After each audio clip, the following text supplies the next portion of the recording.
Bueno, pues nosotros hemos decidido empezar con estas dos historias porque creemos que son un buen preludio a lo que vamos a presentar a continuación.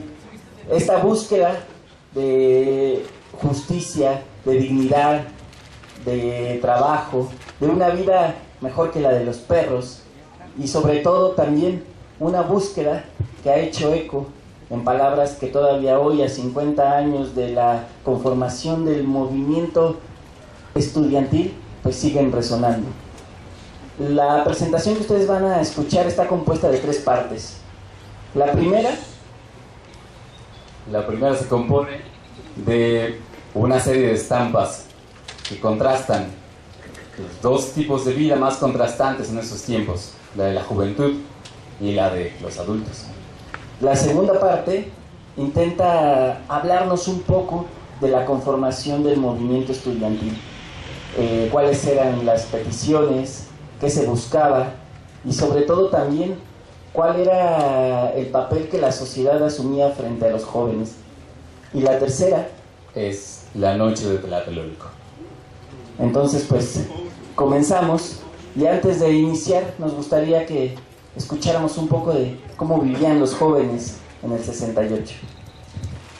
En 1968, la música se trasladaba y se escuchaba en discos de acetato de 35 o 45 revoluciones por minuto. Nuestra canción nacional seguía vanagloriándose con las canciones rancheras de José Alfredo Jiménez y las baladas de Javier Solís, o en otro tenor, las de Armando Manzanero y Enrique Guzmán. La radio compensaba en la mayoría de los hogares la escasez o ausencia de discos. Radio Universidad, desde la Ciudad de México, transmitía en 1968 las melodías del canto nuevo latinoamericano en las voces de Violeta Parra, Víctor Jara, Quilapayún, Atahualpa Yupanqui y Mercedes Sosa. Y desde España ya se escuchaban las voces y canciones de Joan Manuel Serrat y Luis Eduardo Aute. En México la canción de contenido social se mezcló con un poco de humor, con grupos como Los Nacos, que usaban la parodia musical para expresar y comunicar. Muestra de ello es la famosa Balada del Granadero, reinvención de la Balada del Vagabundo. Esta era parte de la música que escuchaban los estudiantes en la víspera y durante el movimiento de 1968.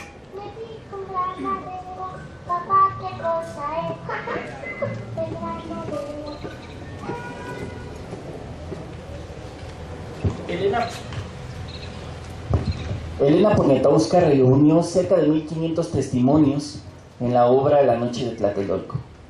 Inicia preguntando a Ernesto Gordillo, profesor de matemáticas de la Preparatoria 1 de la UNAM, preso en Lecumberri: profesor, ¿qué opina usted del movimiento estudiantil? Me preguntan qué opino, me preguntan por qué soy parte del movimiento. Cuando estaba preso me puse a leer mucho y una de las cosas que leí fueron libros con información que no nos llegaba.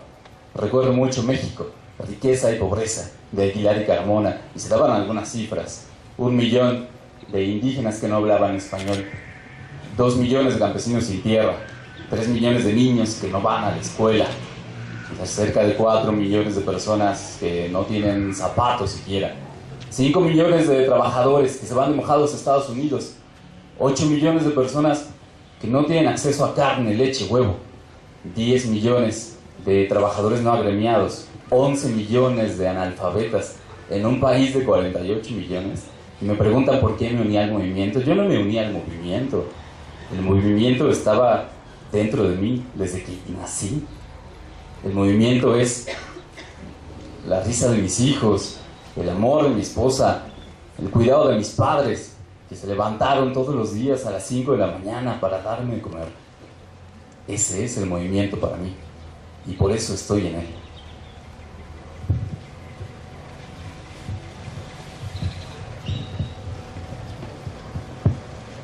Gustavo Gordillo, integrante del Consejo Nacional de Huelga.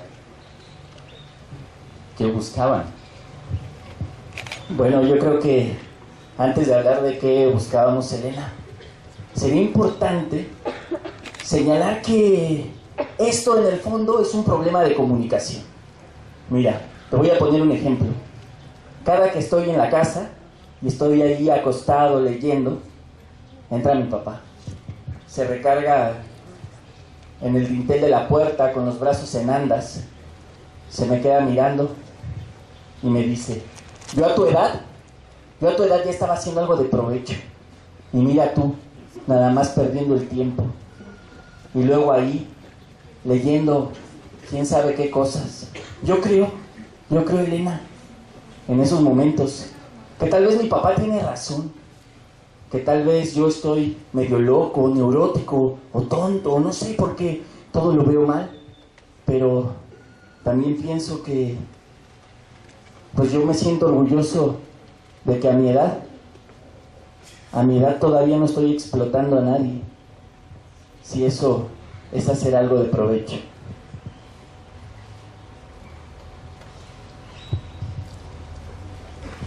Elena Poniatowska también preguntaba a Amor Poniatowski, madre de familia: ¿qué opinión le merece a usted el papel que sus hijas han cobrado dentro del movimiento? Yo estoy muy preocupada, estoy preocupadísima. Por supuesto que la juventud hace muchas cosas que nosotros no entendemos, pero 2 noches seguidas mi hija Jan no llegó a dormir a casa y la escuché llegar en la madrugada tardísimo y le preguntaba que dónde había estado, qué había estado haciendo, y no me quería decir. Y luego escuché que platicaba con su hermana menor.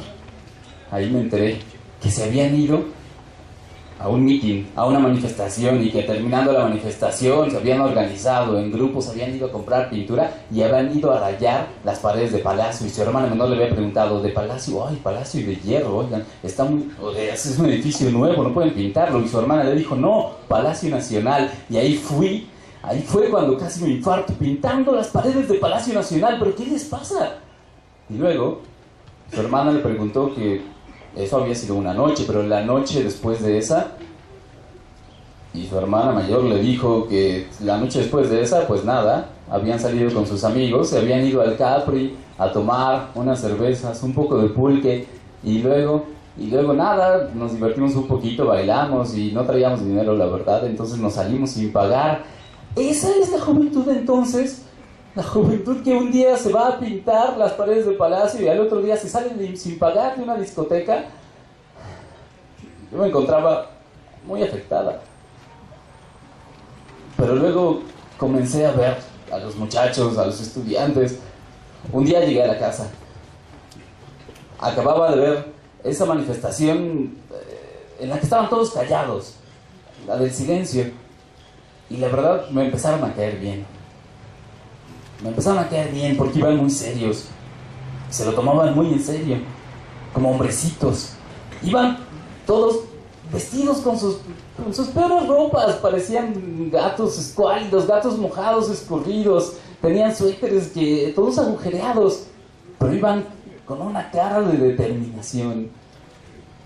Me pareció que se les veía la libertad en el rostro. Y estaban animando tanto a la población que los veía, les repartían panfletos a quienes iban preguntando, y incluso si la gente no recibía un panfleto, se los pedían a ellos. Esa noche llegué a mi casa y le dije a mi hija menor lo que había visto. Y al final yo también le di unos panfletos que le había pedido a los muchachos.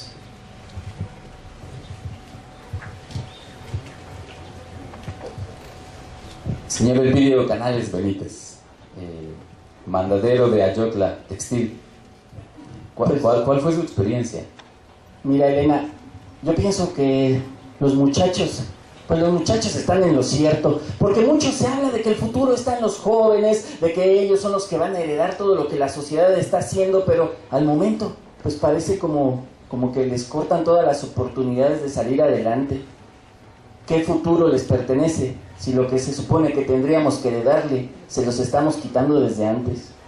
Eso es lo que le decimos nosotros a mi hijo cuando sale muy temprano para trabajar y después se pasa a la nocturna. Y a veces cuando él llega a la casa se ve que tiene hartas ganas de platicar con nosotros de lo que está pasando en el movimiento, y se ve también que tiene muchas ganas de invitarnos, de involucrarnos, pero para ser sincero, Elena, yo a veces llego tan cansado que cuando estoy en la casa, de lo único que me dan ganas es de meterme un trago de café al cuerpo y acostarme a dormir.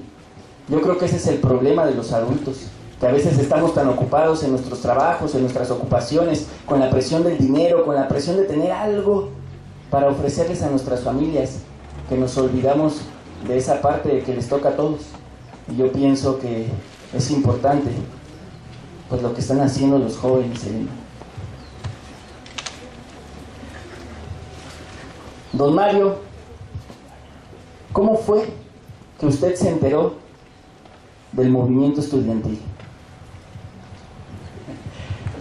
Por supuesto que yo leía las noticias, veía un poco la televisión. Siendo profesor, pues yo estaba preocupado por mis estudiantes.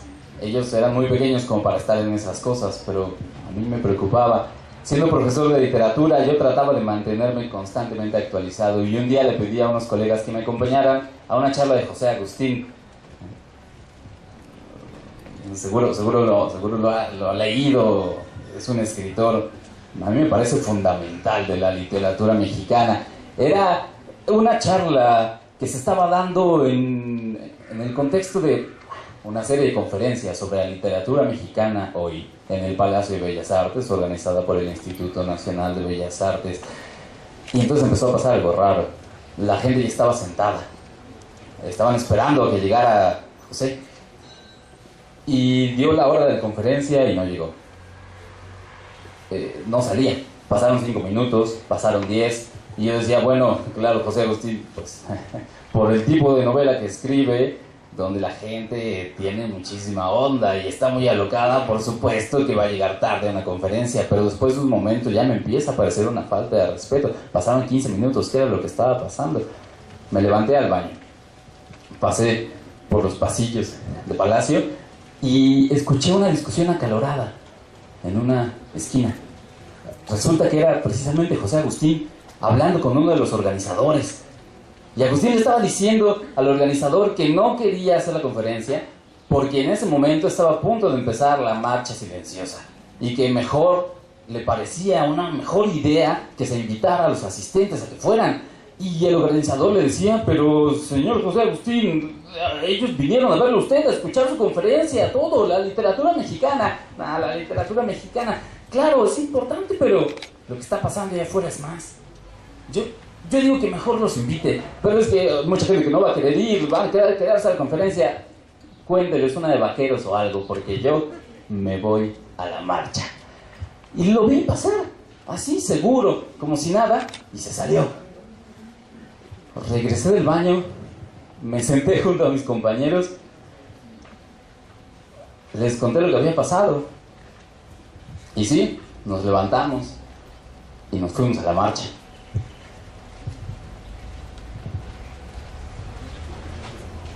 Gustavo Gordillo, integrante del Consejo Nacional de Huelga.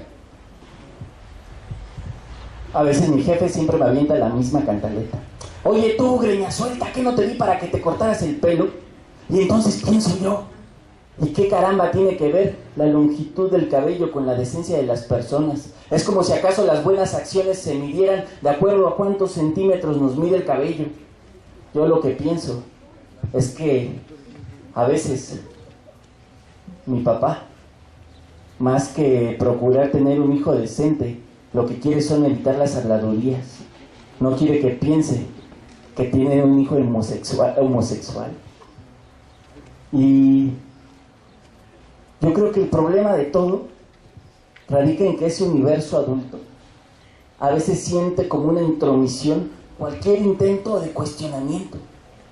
Cualquier cosa que ellos vean que hace tambalear lo que ellos han construido, lo ven con recelo y lo hacen a un lado. Yo creo que el problema, insisto, como te lo decía hace rato, Elena, es de comunicación. ¿Sabes? A veces los únicos momentos donde estoy bien con mis papás es cuando vamos al cine, porque ahí podemos estar 2 horas sin tener que hablarnos ni mirarnos ni siquiera.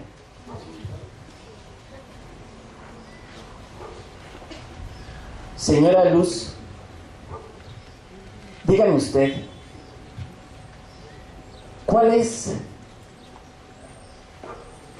la cuestión que más le inquieta de toda la organización que han tenido en este año los jóvenes? Ay, es que a mí los jóvenes me parecen fascinantes. La verdad es que yo hubiera querido ser como ellos, porque la libertad que manejan, el desparpajo, no quieren guardarse nada. Si tan solo una hubiera tenido esas oportunidades, es que ¿cómo no va a preferir una a los Beatles que a Beethoven? Por supuesto. Pues a mí me trataban de enamorar sentándome en un diván de tul blanco, me ponían canciones de Agustín Lara, mujer, mujer divina. Pero yo que hubiera dado por I'm in Mind de John Lennon, de Full on the Hill de Paul McCartney, que las rupturas se hubieran limitado en lugar de canciones rancheras sentadas al piano o algo. En lugar de eso, que hubiera sido tan fácil como poner una canción y que todo se acabara con un bye bye love, bye bye happiness, this is the end, I think I'm gonna cry. El año 1968 fue un escenario de acontecimientos que influyeron en la historia de todo el mundo. Apenas comenzando abril, fue asesinado el activista defensor de los derechos de los afroamericanos, Martin Luther King. 2 meses después, 3 balas terminarían con la vida del precandidato presidencial a Estados Unidos, Robert Kennedy. En plena Guerra Fría, Albania abandonaba el Pacto de Varsovia, acuerdo militar presidido por la URSS, para contrarrestar la fuerza de la Organización de los Estados en la Frontera Norte. En Checoslovaquia se dieron reformas que abrieron las libertades civiles. Ese periodo, conocido como la Primavera de Praga, fue cortado de tajo por una incursión militar encabezada por los tanques de la URSS. En Uruguay y Alemania hubo movilizaciones estudiantiles, y en España las huelgas y mítines de los trabajadores fueron reprimidas por el gobierno de Franco. En Francia, las protestas estudiantiles en contra de las políticas del presidente Charles de Gaulle y de la guerra de Vietnam, inspirados por la filosofía marxista, protagonizaron un movimiento al que se le sumó una huelga general en la que participaron casi 10 millones de obreros y campesinos. Las huelgas y manifestaciones fueron paulatinamente apagadas. El presidente Charles de Gaulle convocó a un plebiscito que dio como resultado su renuncia. A pesar de que el movimiento no triunfó del todo, la inédita unión de estudiantes y trabajadores en Francia dotó al 68 francés de un significado simbólico que trascendió a los logros. En mayo del 68 francés fue un pronunciamiento contra el sistema capitalista y el autoritarismo. Fue tan relevante que inspiró a artistas como Carlos Fuentes, José Emilio Pacheco y Octavio Paz, quien lo veía como la primera revolución verdaderamente socialista del mundo desarrollado.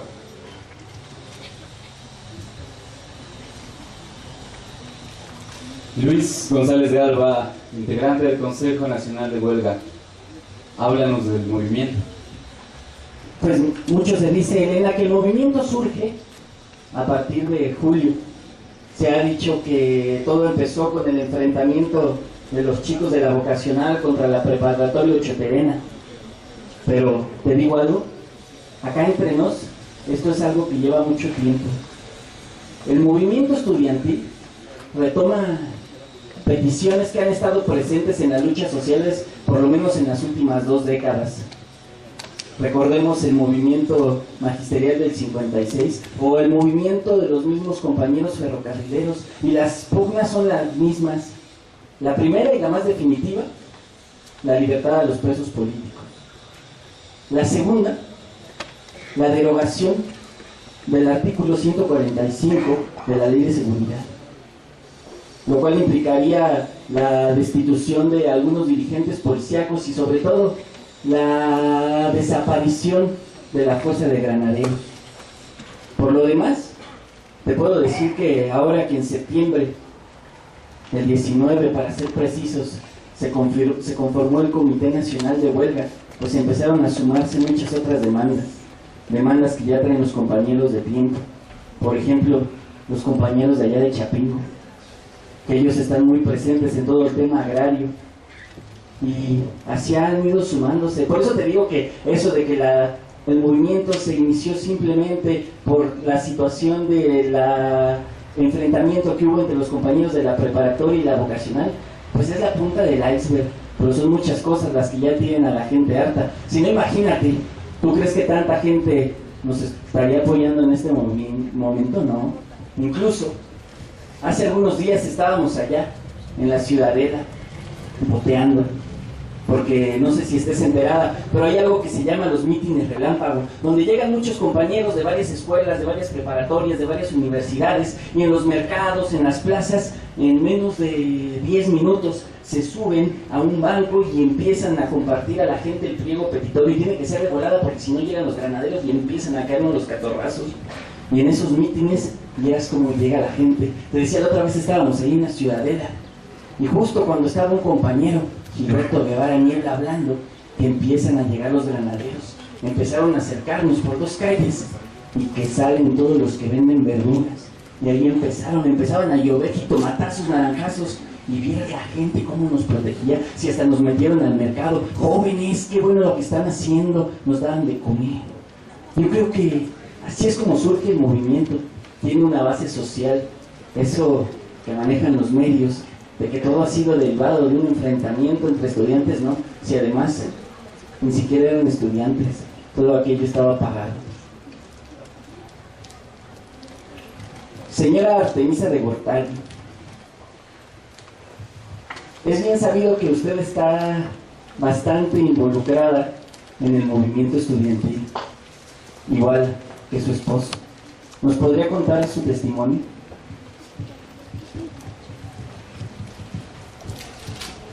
Estoy involucrada no porque quiera, sino porque así ha tenido que ser. Íbamos una noche de septiembre, llegando a la casa, mi esposo, Eli de Gortari, él venía de dar unas conferencias en la universidad, siendo profesor de filosofía como es. Yo había pasado por nuestra hija más pequeña, Ana, de 2 años. Encontramos la puerta de nuestro edificio abierta, la chapa parecía forzada, y yo le decía a mi marido que teníamos que decirle al administrador del edificio, porque no podía ser que tal que alguien se metía en aquel lugar. Dimos algunos pasos dentro. Me acuerdo que mi hija iba por delante, cuando de pronto vimos que había un hombre sentado en la escalera, y en cuanto nos acercamos a donde estaba él, se puso de pie, dijo: profesor Eli de Gortari, y mi esposo asintió. Me va a tener que acompañar, profesor. Pues dijo: no, ¿acompañarlo a dónde y por qué? Sin decir otra palabra, el hombre se acercó en un movimiento rápido a mi esposo, le tomó los brazos por atrás y lo inmovilizó. Yo empecé a entrar en pánico. Le dije: ¿qué está haciendo? Déjelo, es profesor universitario. El hombre comenzó a llevarse a mi esposo hacia afuera, hacia la salida, donde estaba esperándolo ya alguien más. Entre los dos tomaron a mi esposo del cinturón, de los hombros, y prácticamente lo llevaban cargando, lo iban a meter a un coche. Yo estaba gritando. Mi hija, que viendo que habían llevado a su papá, fue corriendo hacia él, gritándole: papi, papi. Y uno de aquellos hombres, al ver que se acercaba a la hija, le soltó un golpe que la dejó tirada en la banqueta. Yo vi que se le golpeaba la cabeza. Pensé que le habría, no sé, algo terrible le habría pasado. En eso vi que se acercaba un carro. Me sentí tranquila, porque pensé que me ayudarían, pero de aquel carro se bajaron otros 4 hombres de la misma calaña que los que habían apresado a mi esposo. Ayudaron a meterlo al carro, y yo, viendo que ese carro se alejaba, comencé a correr detrás de él diciendo: no se lo lleven, no se lo lleven. Y algunos vecinos que ya habían salido por el barullo, por el estruendo, me gritaron y me hicieron volver en sí: señora, se le olvida a su hija. Por supuesto que regresé corriendo a donde estaba ella. Estaba bien. Estaba llorando en silencio. Los niños no lloran en silencio. Nos metimos a la casa. Le llamé a un matrimonio de amigos míos. Llegaron hasta donde estábamos nosotros. Me ayudaron a preparar café para tranquilizarme. Luego llegaron mis hijos mayores. Y la pregunta que surgía en la cabeza de todos nosotros era: ¿por qué? ¿Por qué nos estaban haciendo esto? Desde ese día de septiembre, mi esposo, Eli de Gortari, profesor universitario de filosofía, estuvo preso en Lecumberri.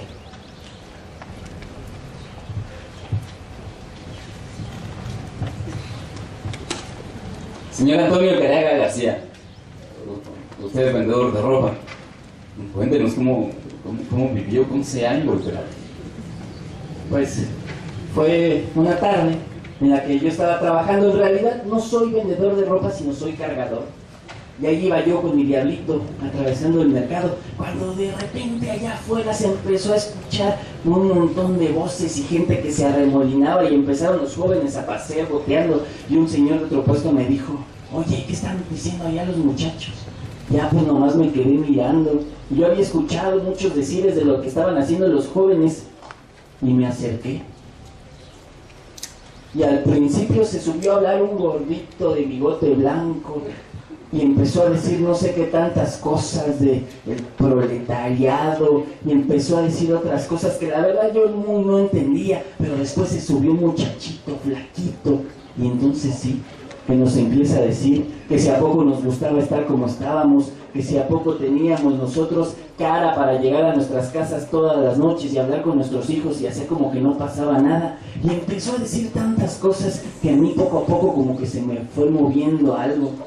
Pero te digo, yo estudiante, no soy, y letrado tampoco. Lo que sí es que empecé a acercarme a los mítines y empecé a acercarme a las reuniones. Y de repente, cuando fue la toma de Ciudad Universitaria, me involucré en un grupo de propaganda, y ahí andaba yo con mi diablo que antes cargaba montones de ropa y cargaba pacas. Ahí andaba yo llevando propagandas de un lado para otro. Sí, déjame contarte, cuando llegó el ejército a desalojar Ciudad Universitaria, en esos momentos yo alcancé a escuchar clarito que se rumoraba que había compañeros que para no salir de la universidad se habían quedado encerrados dentro. No sé si fue verdad. Lo que sí te puedo decir es que mi participación en el movimiento fue esa.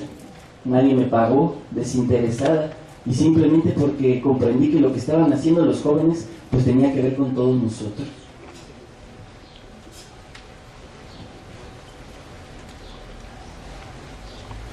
Doctor Gerardo de la Vega, usted es miembro del Partido Comunista. Coméntenos cómo se ve desde dentro del Partido Comunista las acciones emprendidas por el Comité Nacional de Huelga. Bueno, yo pasé muchos años preso. Me apresaron antes de que comenzara el movimiento. Un día llegaron a las oficinas del partido, las abrieron sin más ni más, nos sacaron a todos, tomaron papeles, se los llevaron. Y yo tenía una idea muy diferente de lo que era estar preso. Para mí constituía casi algo casi deseable. Éramos los fresas del penal. Nos gustaba pasar las noches tocando la guitarra, canciones de protesta, pues porque nos parecía que estar ahí era ya misma una declaración política, y convivíamos con maoístas, con trotskistas, con leninistas. Estábamos nosotros, los comunistas de hueso colorado, y por supuesto eso era un terreno fértil para las peleas, pero no se daban. Había una solidaridad fantástica y nos enterábamos de muchas cosas. Nos enterábamos de casi todo lo que pasaba afuera. Nos llegaba la información de manera sigilosa, subrepticia. Teníamos nuestros canales, y a veces ni siquiera necesitábamos canales sigilosos. A veces bastaba con escuchar. En septiembre, me acuerdo muy bien, empezó a haber mucha actividad dentro del penal. Empezaron a apagar radios, empezaron a pedir que nos guardáramos, y de pronto empezó a sentir como si temblara el suelo.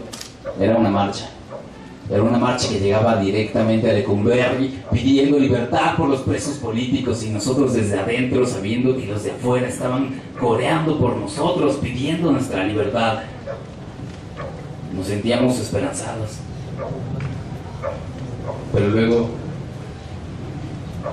una noche de octubre, con un celador que yo había hecho un poco de amistad, me despertó, me dijo: señor, oiga, me acaban de avisar que están matando estudiantes en la plaza. Y yo le dije que no lo podía creer. Me contó que lo había escuchado de fuera, que alguien había estado cuchicheando en los pasillos. Le agradecí por la información, y me fui a dormir. No me pareció necesario despertar a mis compañeros porque la verdad es que no le creí. ¿Cómo iban a estar matando estudiantes en una plaza, en un mitin? ¿Cómo por qué? No me parecía real, no me parecía coherente. Pero al amanecer de la mañana siguiente, esa incoherencia de la realidad cobró un peso brutal y devastador.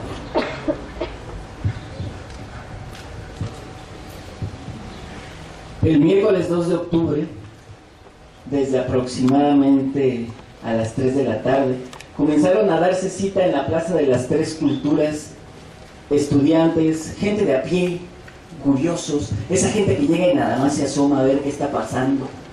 Por ahí estaban algunos boleros, Algunos vendedores.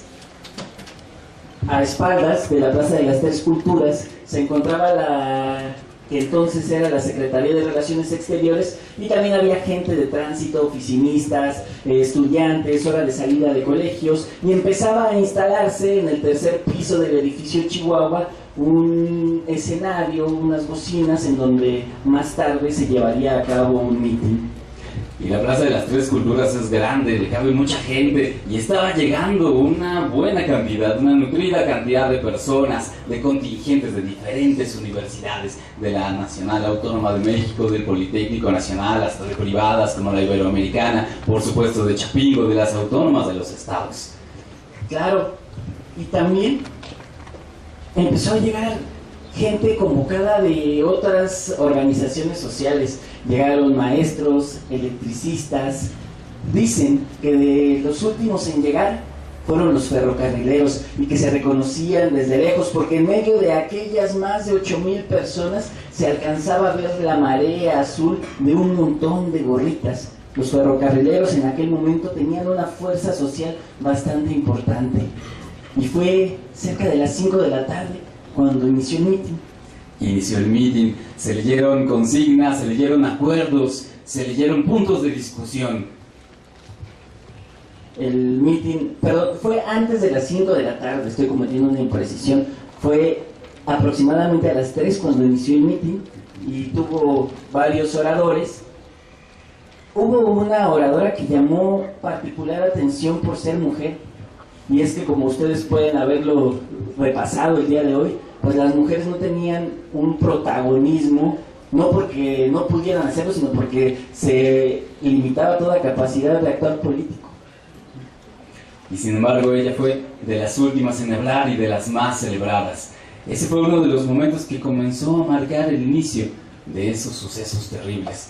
Llegaron los contingentes de los compañeros ferrocarrileros, y desde el templete del tercer piso del edificio Chihuahua se les señaló, y la multitud los vitoreó al grito de ese apoyo sí se ve, ese apoyo sí se ve.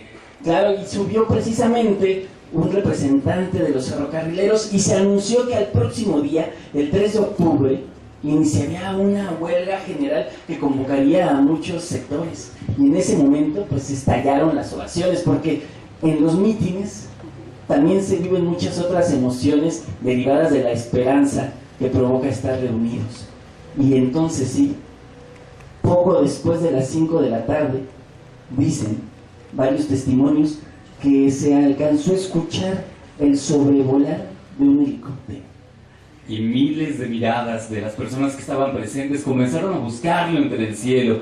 Era un cielo despejado, pero no se veía. El helicóptero saldría tal vez detrás del edificio Chihuahua, detrás de la iglesia de Santiago, detrás de la torre de la Secretaría. Y entonces lo vieron. Ahí estaba el helicóptero sobrevolando, y de un momento a otro de él, unas luces. Cuando la luz última desapareció en el suelo, empezaron a escucharse disparos. No se sabe si se cierta de dónde vino el primer disparo. Después se habrían enterado que había francotiradores en las azoteas de los edificios. Tal vez fueron ellos, tal vez fue desde abajo. Lo que sí se supo es que ese primer disparo tuvo una respuesta, un segundo disparo que dio pie a un tercero y luego a un caos. Al haber cerca de 5,000 soldados apoltronados en todo alrededor de la plaza, junto con otras fuerzas policiales, pasó que los disparos comenzaron a encontrar también a otras fuerzas que estaban armadas y que al parecer no estaban enteradas de la operación que se estaba preparando, creyendo que los estudiantes estaban abriendo contra ellos. Empezaron a abrir un fuego cruzado que iba de un lado a otro de la plaza y empezaron a caer, y desde las bocinas se escuchó: compañeros, no se alarmen, es simplemente una provocación, son balas de salva. Pero no eran balas de salva, porque la muerte se hizo presente, y de su forma más vil, de la forma más funesta, de la forma más cruel. El derramamiento de sangre empezó a empapar toda aquella plaza que en antaño también fuera sitio de sacrificios. Simplemente que ahora no se estaba ofrendando a un Dios a petición de un favor. Ahora el derramamiento de sangre era vil, era cruel. Los disparos cesaron alrededor de las 11:30 de la noche. La última refriega intensa se dio entre las 10 y las 11:30. Y durante todo ese tiempo, los estudiantes que habían corrido de armados y los otros asistentes al meeting comenzaron a buscar dónde refugiarse, buscaban posada con los vecinos, trataban de que les abrieran las puertas, pero los vecinos tenían miedo y no querían abrir ninguna puerta. Al final, el conteo fue grande. No en las cifras oficiales, pues al día siguiente en los periódicos se anunciaba una noticia diminuta, casi invisible: enfrentamiento entre el ejército y terroristas. Zafarrancho entre francotiradores y la policía. Revoltosos y rijosos se enfrentan a las honorables Fuerzas Armadas. Dos facciones de estudiantes se enfrentan a balazos. 3 muertos, 20 detenidos. 17 muertos, 3 desaparecidos. Pero después, no de días, no de semanas, sino de años, comenzó a emerger la verdad, comenzó a emerger la cifra real, la más cercana a la que tenemos acceso. 385 desaparecidos, entre muertos y desaparecidos, y más de un centenar de heridos. ¿Y saben ustedes algo? En las noticias no hubo nada, no hubo un minuto de silencio, no hubo una noticia clara. En los grandes banquetes que celebraban el inicio y la posterior culminación de los Juegos Olímpicos, tampoco lo hubo. Siguieron los banquetes. Y la muerte dejó una pregunta que ha estado reverberando en las conciencias de los mexicanos durante 50 años. ¿Por qué? ¿Por qué? Y es que es difícil definirlo. ¿Qué sería? ¿Miedo a la fuerza de la juventud?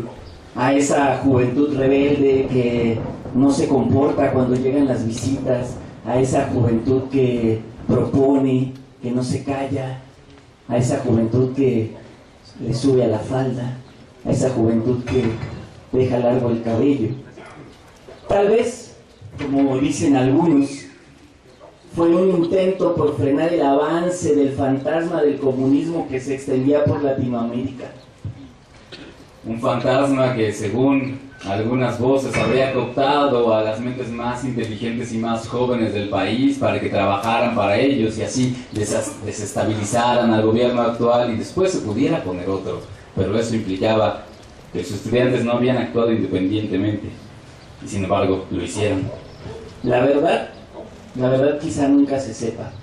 Hace apenas unos días el gobierno mexicano reconoció que la masacre de Tlatelolco fue un crimen de Estado. Sin embargo, hay muchas informaciones que permanecen ocultas y responsables que murieron sin ser juzgados. Pero yo creo que la respuesta que nos da la memoria, la que nos da nuestra humanidad, esa la tienen ustedes. Ustedes saben bien el porqué, y creo que también en ustedes está la respuesta para que no vuelva a repetirse. Y es que el 2 de octubre no se olvida, pero la mejor forma de que no se olvide es esta: hablándolo, escuchándolo. escuchando los testimonios, leyendo lo que la gente dijo, lo que la gente vivió. Y nosotros, como narradores orales, usuarios de la palabra, nos parece vital y esencial que movimientos sociales, sucesos importantes del país, se hablen, se digan, para no olvidarse. El día de hoy hemos retomado simplemente 15 testimonios de cerca de 1500. 15 testimonios que nos dan para comentar una hora.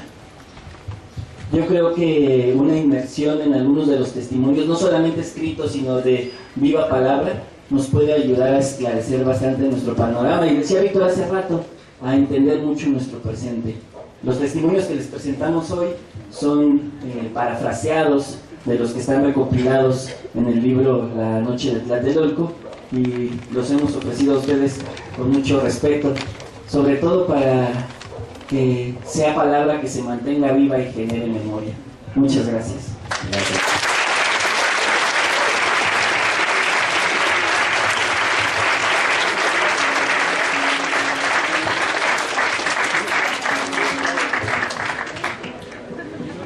Bien, pues muchísimas gracias. Vamos a brindar un fuerte aplauso más a Víctor Rogelio y a Jorge Manuel. Por favor.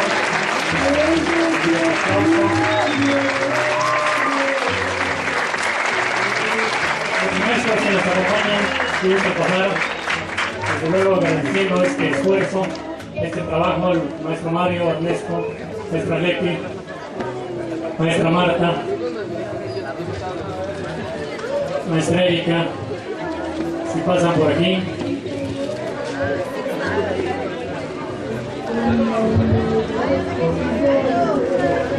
Maestro Sixto, por favor, si está por ahí el maestro de inglés también, que nos acompañe, ahí viene.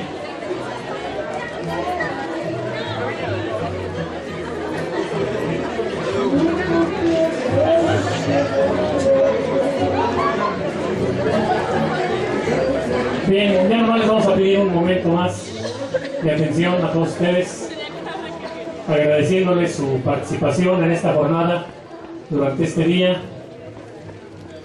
Y pues aquí con nuestro personal docente que está asistiendo en nombre de todos los demás, queremos agradecer a estos jóvenes comprometidos con el testimonio de lo que fue el 2 de octubre y que queremos que sea pues sabido por todos, cuestionado por todos e investigado por todos, que siga permanente la memoria del 2 de octubre y que podamos decir todos juntos: 2 de octubre no se olvida, que sea una frase de lucha, una frase de compromiso para que hagamos de este país un país posible, un país mejor.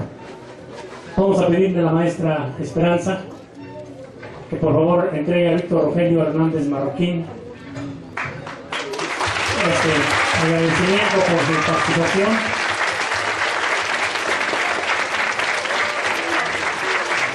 Y a Jorge Manuel Villegas López también.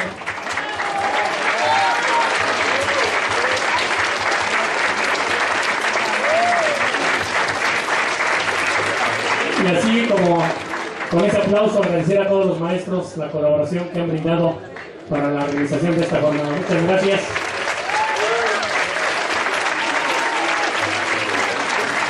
Particularmente a la maestra Marta, que fue la promotora, el impulsora del evento. Muchas gracias.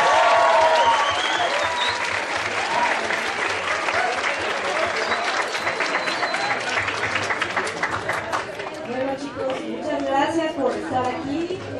Realmente esto fue con mucho cariño de parte de todos los maestros. Esperemos que a partir de ahora en adelante tomen esta conciencia de estos 50 años.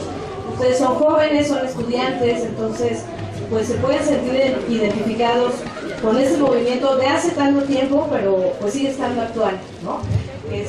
Pues muchas gracias por asistir, por comportarse, y pues ya terminó la jornada. Los murales, bueno, los murales algunos no han pasado a verlos, entonces ahorita antes de entrar a su salón pues pasen a verlos, o a la salida para que vean el trabajo del taller. Y bueno, ya ahorita regresamos a clases y continuamos con esa... La vida sigue. La vida sigue. Muchas gracias. A nuestros amigos de Quinto Nivel, muchas gracias también por todo el apoyo.